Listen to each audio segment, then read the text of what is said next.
Good morning. Today we are continuing with John the Baptist from my favorite gospel, the Gospel of Luke. Our scripture reading this morning is taken from Luke chapter 7, verses 24 to 30. This can be found on page 66 in the New Testament portion of your Pew Bible. Reading from Luke chapter 7, beginning at verse 24. Hear what the Spirit says to the church.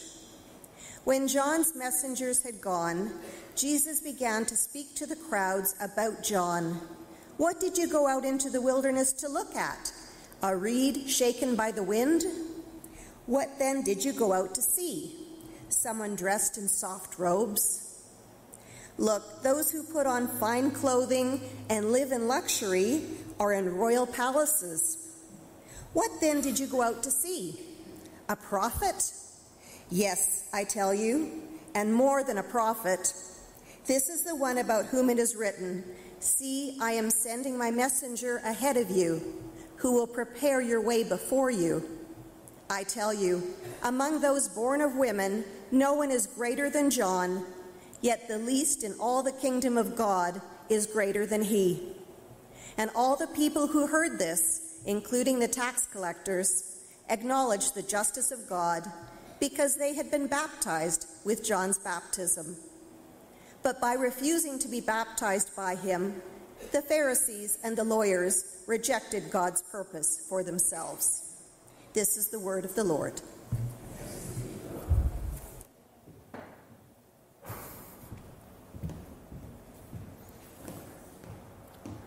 So the other day in the office, we were going through the calendar, and we came to the 13th, and there was a conflict that arose, and Dolly said to me, she said, "Well, at least we know that there are not a lot of people who are that superstitious that they're worried about the number 13." And somewhere in the deep recesses of my brain, filled with useless information, I chimed up in no particularly helpful way, "That's called triskaidekaphobia." Because I know those things. Because I don't have a real job. Which led me down a weird rabbit hole of looking up all of the other weird phobias that exist. Did you know that somnophobia is actually the fear of falling asleep?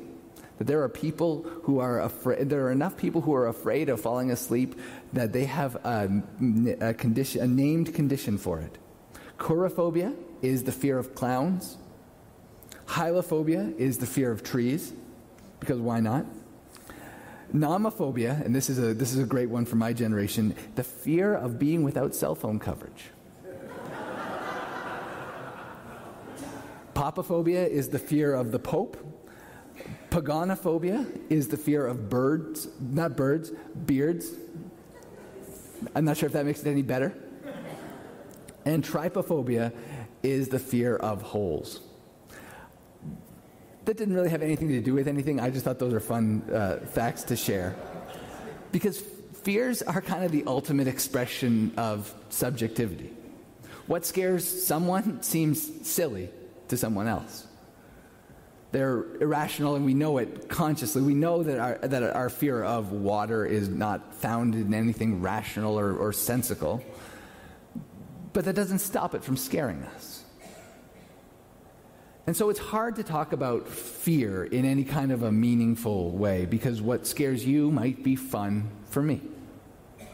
But the closest I think that we come to talking about a universal, in the fear department at least, is when it comes to the question of what do people say about you behind your back?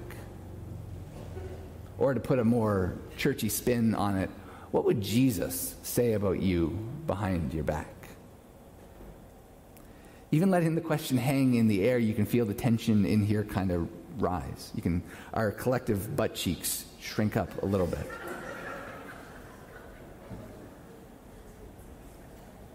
Some of us live in the hope that people just don't talk about us behind our back.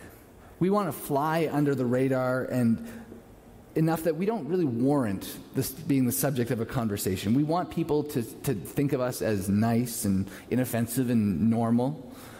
We want people we want to avoid the spotlight as much as possible because we feel like the spotlight doesn't reveal our whole story. To us, context is everything. And so the only people we let in are the people that we choose to let in, the people who've done the work to become part of our story. And meanwhile, the rest of us are busy putting up a front so that if people are talking about us, they're talking about the things that we want them to be talking about. We curate our activities with surgical precision. We wear our values on our sleeves so everyone knows what party we vote for. Everyone knows what's important to us. Everyone knows exactly who we are.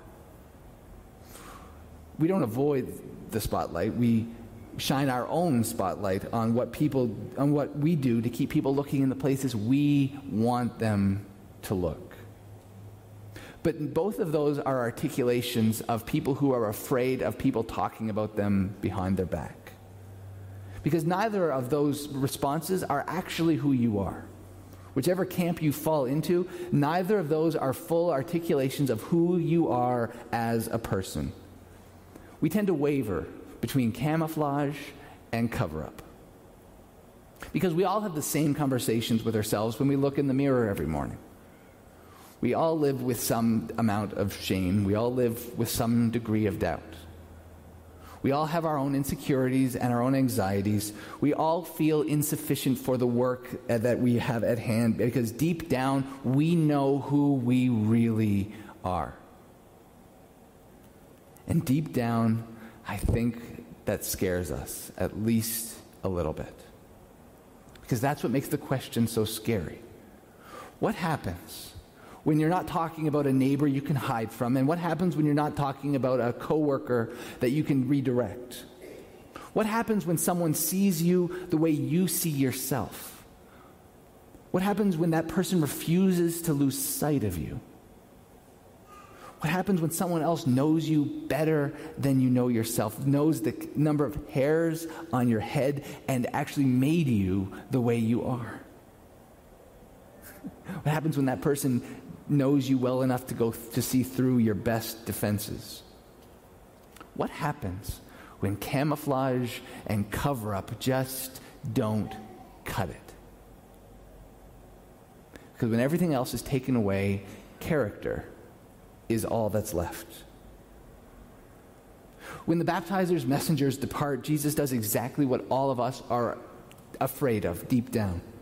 He talks about John behind his back.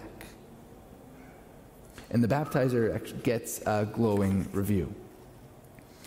Despite his doubts and despite his inadequacies, despite the circumstances that John finds himself in prison for doing the right thing, Jesus praises the character of John. And in doing this, dismantles the two primary misconceptions that we try to live in our world of facade.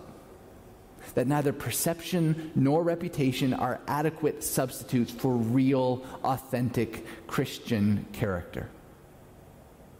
Perception is not character. A 2015 study at the University of Pennsylvania asked a group of students to indicate how useful 170 different traits would be for judging a person's moral character.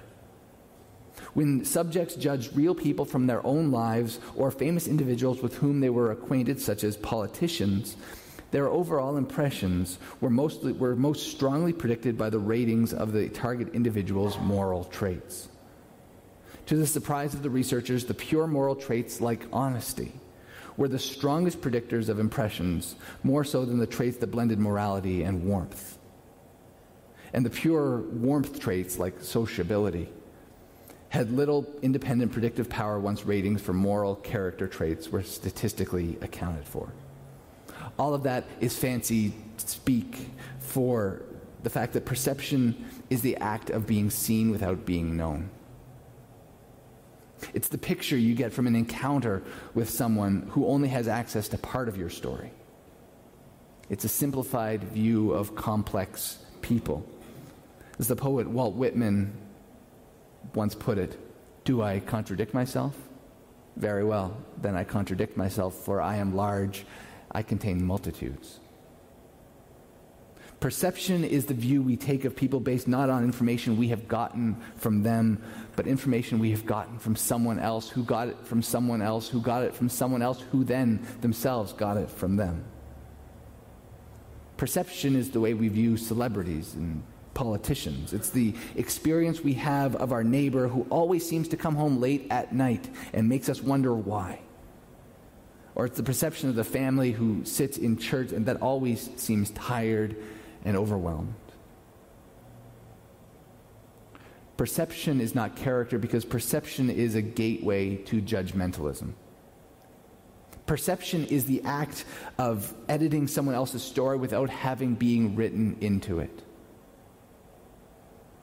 And Jesus offers a strict and stern rebuke to those who would seek to judge John without ever getting to know him. What did you go out into the wilderness to look at? A reed shaken by the wind? What did you go out to see? Someone dressed in soft robes?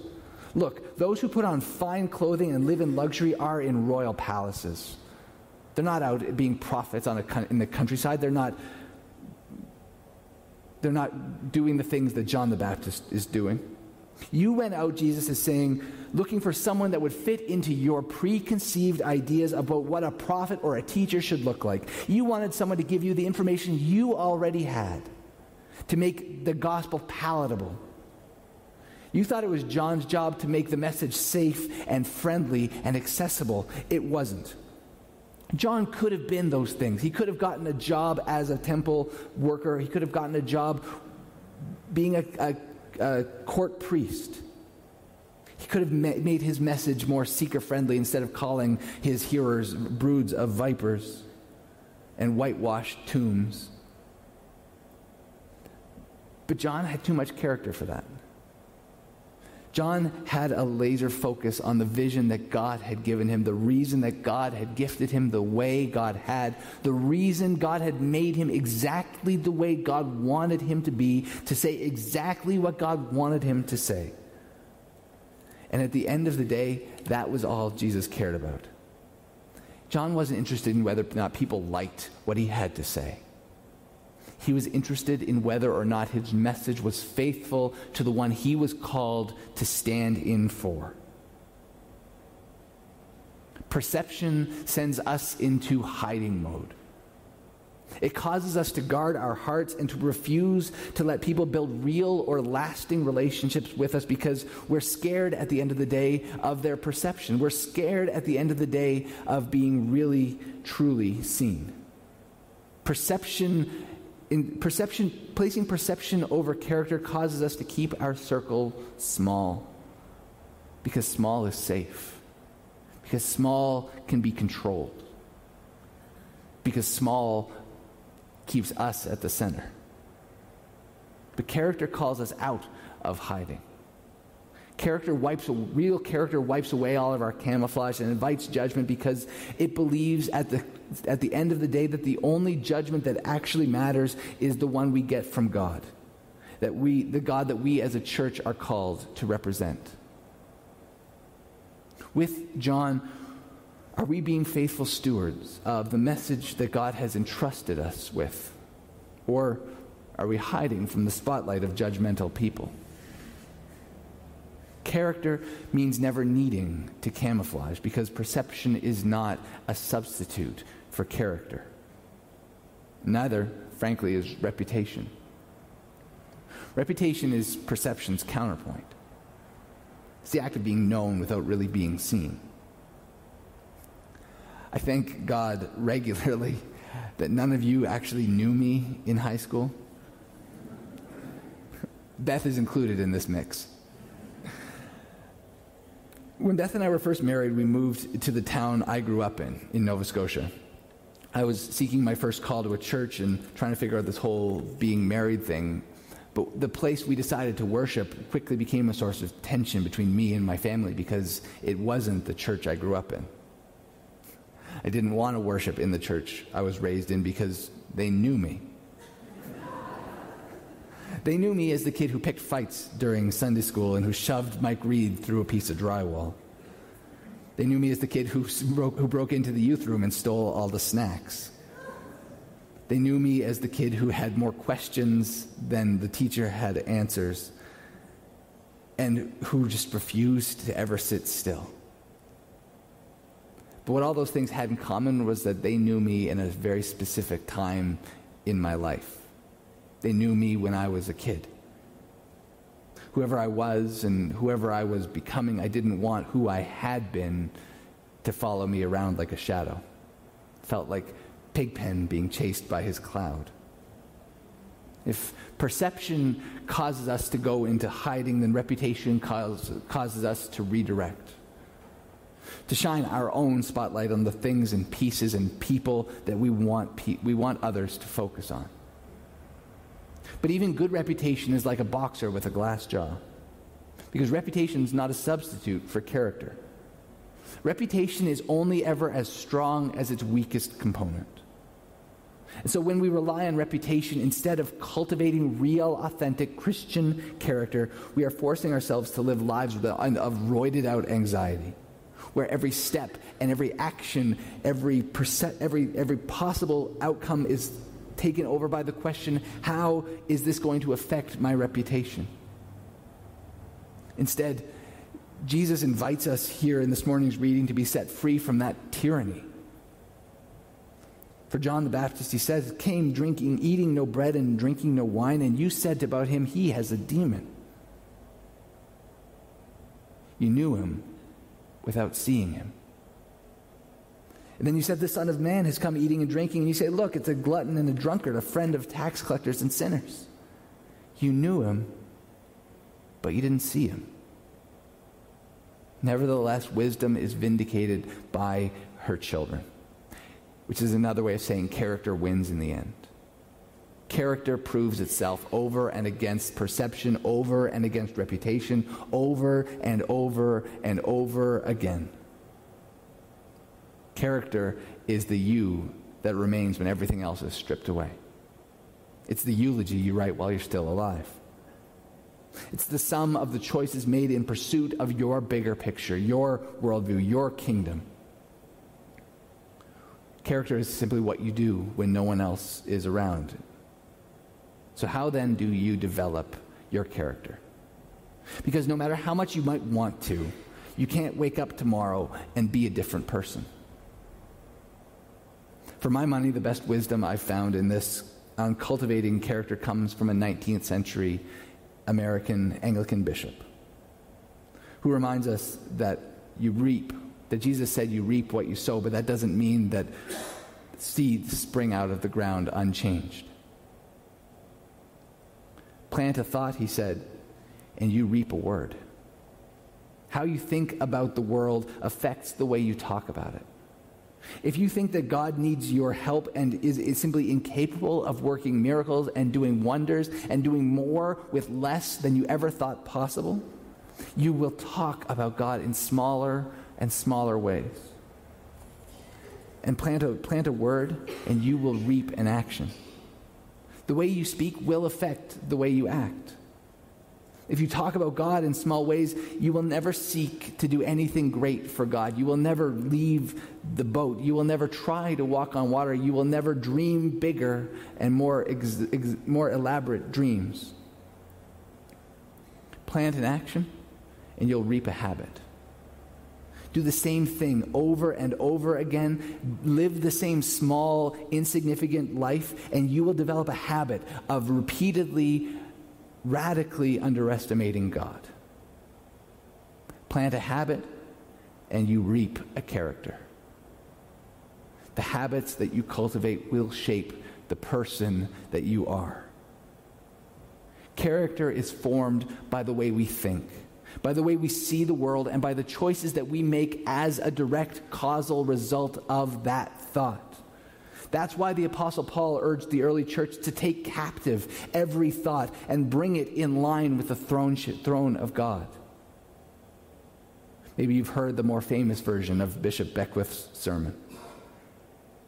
Watch your thoughts, for they become your attitudes. Watch your attitude, for they become your words. Watch your words, for they become your actions. And watch your actions, for they become your habits. Watch your habits, for they become your character. and watch your character, for it becomes your destiny. I see in this message hope for the future of the church. We live in a world of instant results and immediate gratification where everything is available at the snap of a finger or a click of a mouse, where celebrities are made and destroyed in an instant, where nothing ever has to be delayed and nothing certainly would ever choose to be delayed. But into this world, the church stands apart and says, we believe that life is lived in a long line of discipleship, where day by day I am improving as a person, where moment by moment I'm taking every thought captive and bringing it before the throne of grace, confident that God is at work in me, that this is not an immediate process, that this is something that takes a lifetime, because that is the only reality that has ever borne out in history.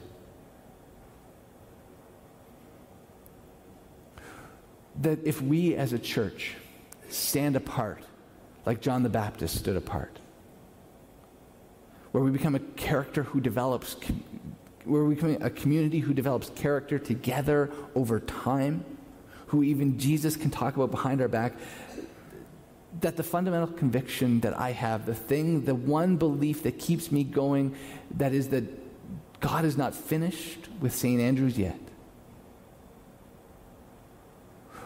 will begin to be revealed in our thoughts, in our actions, in our words, in our destiny. We as a church living in this society in the 21st century face three options: camouflage, cover up, or character. What would Jesus say about us behind our back? Amen.